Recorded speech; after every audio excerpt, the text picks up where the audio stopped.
A Lei Maria da Penha completa 14 anos nesta sexta-feira e este é o assunto de hoje do nosso quadro Seu Direito na TV. Eu vou conversar com a advogada criminalista Gabriela Moser. Vamos começar então falando um pouquinho, são 14 anos de existência dessa lei, que é um importante instrumento de proteção às mulheres, né, doutora? Uma excelente tarde a você, seja muito bem-vinda aqui no Balanço Geral. Obrigada, Danúbia. Boa tarde a todos aí no estúdio, boa tarde aos telespectadores. De fato, né, hoje então completamos aí 14 anos de vigência desta lei e ela é um grande instrumento, sim, para a proteção das mulheres. Ela, inclusive, Danúbia, ela é considerada a terceira melhor lei do mundo, isso pela ONU, pela Organização das Nações Unidas. Então, assim, ela é reconhecida mundialmente, a nossa lei, a lei brasileira, a Lei Maria da Penha, 11.340 de 2006, como a terceira melhor, porque ela encerra, né, ela prevê muitos mecanismos que, de fato, protegem as mulheres.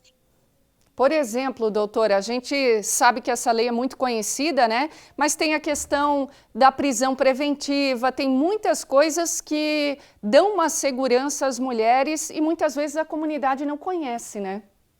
Pronto, exatamente, Danúbia. Por exemplo, né, como você mesma citou, a prisão preventiva.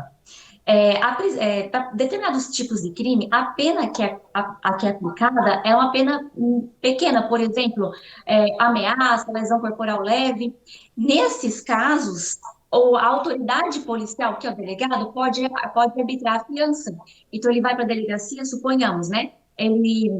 O homem agrediu a mulher com vias de fato, ou um empurrão, que seria alguma coisa aí envolvendo uma lesão corporal leve. Ele vai para a delegacia, é lavrado ali, né, aquele boletim de ocorrência circunstanciada.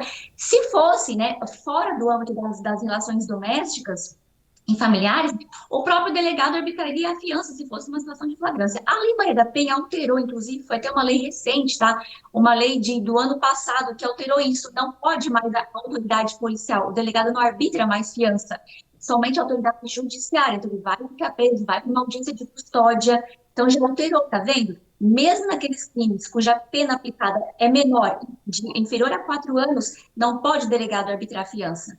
Então, já é uma maior segurança, porque às vezes aquele homem que cometeu uma violência um pouquinho menor, né, de menor monta, se sai logo da delegacia, a mulher já fica um pouco menos resguardada, né? Às vezes ela não conseguiu ainda nem retirar as coisas do lar, enfim, ela quer sair daquele ambiente de violência, com isso ficando preso, e aí sendo o juiz, então, que vai decretar essa fiança, ele fica um pouquinho mais ali, é algum tipo de segurança.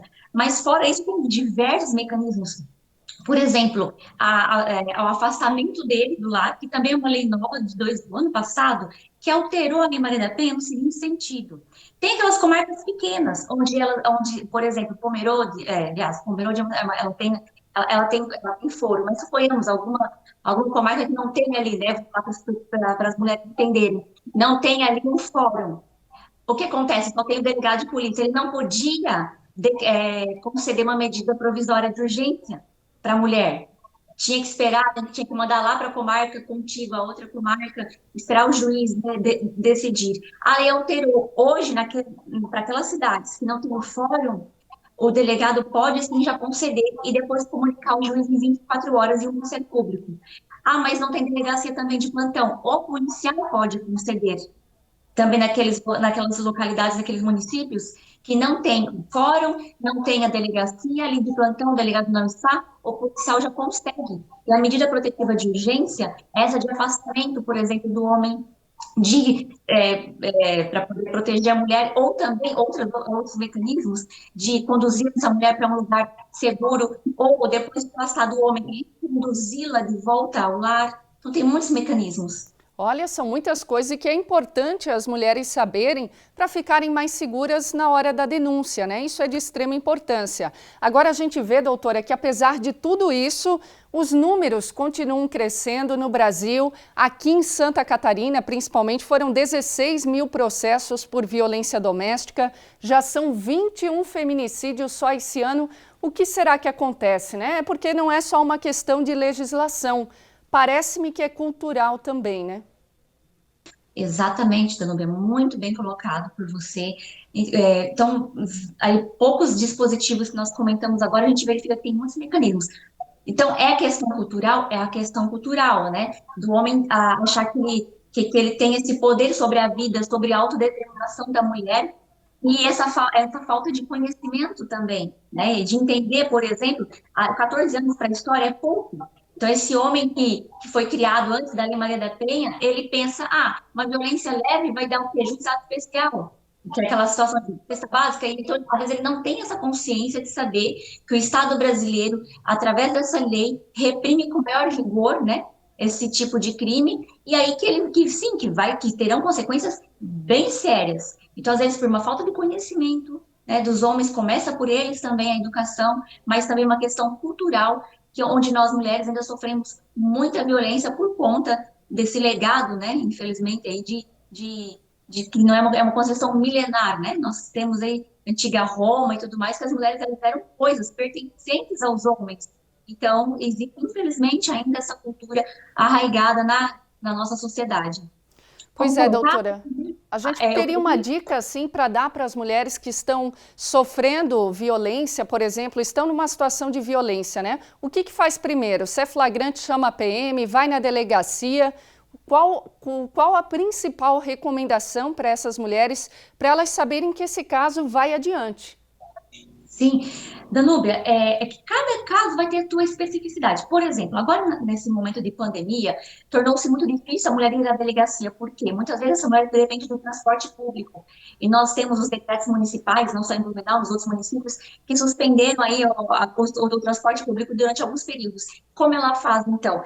Por conta disso, em 7 de julho, saiu a Lei 14.022, que prevê vários mecanismos. Por exemplo, por via internet, é possível comunicar isso de forma silenciosa. Também temos uma campanha que foi promovida pelo CNJ, e aqui no estado de Santa Catarina, quero até parabenizar a desembargadora doutora Salete Silva Somariva, ela está à frente, coordenando essa campanha, que se chama Sinal Vermelho contra a Violência. Então, a mulher pode procurar, é uma farmácia, de repente ela não consegue, dentro de casa, fazer a ligação 180, não tem uma internet, né, para poder mandar, etc. Vai na farmácia, tem muitas farmácias articuladas, de forma silenciosa. Ela faz um X na mão, com batom vermelho, qualquer outro material, ela consegue apenas dessa maneira, né, fazendo o X, aí a farmácia está toda articulada, pegará o endereço dela, telefone, ela vai embora e de repente chega ali esse socorro. Nós tivemos na data de ontem, no estado do Mato Grosso do Sul, um caso que foi totalmente silencioso. Era uma mulher que ela estava em violência familiar, né? A própria irmã e o cunhado aí estavam fazendo de trabalho escravo e tudo mais.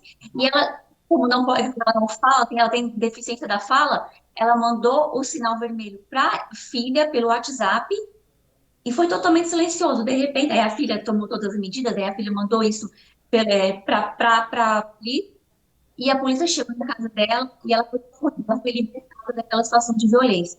Então, assim, qual o melhor vai depender de cada caso. O importante é que nós temos vários instrumentos, inclusive este, pela Lei 14.022, que prevê vários mecanismos, até mesmo via internet, pedidos via internet. Ó, isso é de extrema importância, até porque tem muita gente que não sabe ainda desse novo mecanismo de fazer o X na mão e pedir essa ajuda, né? Tem o 180, como a doutora falou, tem várias formas de pedir ajuda. O que não pode é continuar aí nessa situação de violência. Vou aproveitar a sua presença aí, vou botar um quadrinho aqui de algumas coisas que a gente colocou de situações que caracterizam violência contra a mulher. Muitas vezes não é só pelo companheiro, como ela falou, como nessa situação, né? Que era o cunhado, que era a irmã, mas dá só uma olhada para a gente identificar aqui, ó, quais são as situações de violência. Não é amor se te machuca, se te controla, se não deixa estudar, se te humilha, se te faz sentir medo. Enfim, são várias situações, não é só agressão física. Pode ser psicológica, pode ser financeira. Então, você mulher que está vendo isso e você homem que de repente bote a mão aí na consciência e vê que está fazendo esse tipo de situação, gente, isso não é amor. É abuso, é um relacionamento abusivo. Então, vamos usar o dia de hoje, né, para orientar as pessoas. Ó, tem mais dicas aqui, ó, chegando também. Não é amor, né? Se duvida da sua capacidade, se te compara, se te diminui, se impede de estudar, trabalhar, enfim, são várias situações que caracterizam a violência contra a mulher. Não é só agressão, não. Então, fica o recado, né, doutora? A senhora sabe mais do que nunca, já atendeu vários casos, né, de violência contra as mulheres, né? Fica a dica, então, para realmente fazer a denúncia e sair desse relacionamento e também dos homens aí procurarem ajuda, né? Para saírem aí dessa questão cultural aí que, na verdade, cultural não tem nada, né? Deveria ser uma coisa boa. Exatamente, Danúbia, porque até mesmo a lei ela prevê mecanismos de educação para este homem. Então, são equipes multidisciplinares, né, com psicólogos, com assistentes sociais, e este homem será obrigado, porque tem medidas protetivas que obrigam a mulher e medidas protetivas que obrigam o homem. E dentre uma dessas medidas protetivas que obrigam o homem, tem ele que ele participe de programas educativos. Então, também é importante para que a gente modifique isso, que de cultura não tem nada, né? É só mesmo essa péssima, perniciosa prática e que ceifa vidas de muitas mulheres aí nesse país. É isso aí, para a gente evoluir, né? Ter um mundo melhor, uma família que tenha harmonia, que tenha amor. Doutora, muito obrigada pelas orientações e seja sempre muito bem-vinda aqui no Balanço Geral. Obrigada, Danúbia, obrigada a toda a equipe.